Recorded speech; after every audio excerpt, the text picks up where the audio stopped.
बड़ी मांग, केंद्र सरकार जल्द ही देशव्यापी लॉकडाउन लगाए, गहलोत ने कहा।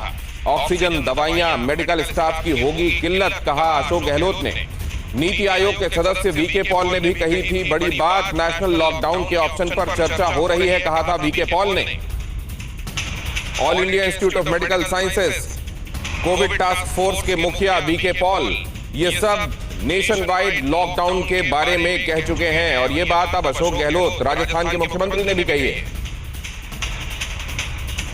देश में कोरोना वायरस संक्रमण की स्थिति पर प्रधानमंत्री नरेंद्र मोदी ने आज समीक्षा बैठक की।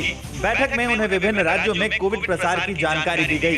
पीएमओ ने बताया कि पीएम को ये बताया गया कि करीब 12 राज्यों में सक्रिय मामले 1 लाख से ज्यादा हैं। जिन जिलों में बीमारी के चलते अधिक मृत्यु दर दर्ज की जा रही है, उसके बारे में भी पीएम मोदी को जानकारी दी गई। प्रधानमंत्री नरेंद्र मोदी ने राज्यों में टीकाकरण की रफ्तार कम न होने की जरूरत पर जोर दिया। उन्होंने कहा कि नागरिकों को लॉकडाउन के बावजूद टीका लगाया जाता रहे और इस काम में लगे स्वास्थ्य कर्मियों को कोई और जिम्मेदारी न दी जाए। इस बैठक में रक्षा मंत्री राजनाथ सिंह, गृह मंत्री अमित शाह, वित्त मंत्री निर्मला सीतारमण, स्वास्थ्य मंत्री डॉक्टर हर्षवर्धन, रेल मंत्री पीयूष गोयल के साथ साथ कई मंत्री मौजूद थे। पीएम मोदी की इस अहम बैठक में कोरोना की रोकथाम के लिए त्वरित और समग्र उपायों को सुनिश्चित करने के उपायों पर भी चर्चा की गई। पीएम मोदी ने कहा कि राज्यों को ऐसे जिलों की पहचान करने के लिए एक एडवाइजरी भी दी गई है जहां केस पॉजिटिविटी 10% या उससे अधिक है और ऑक्सीजन सपोर्टेड या आईसीयू बेड 60% से ज्यादा भरे हुए हैं।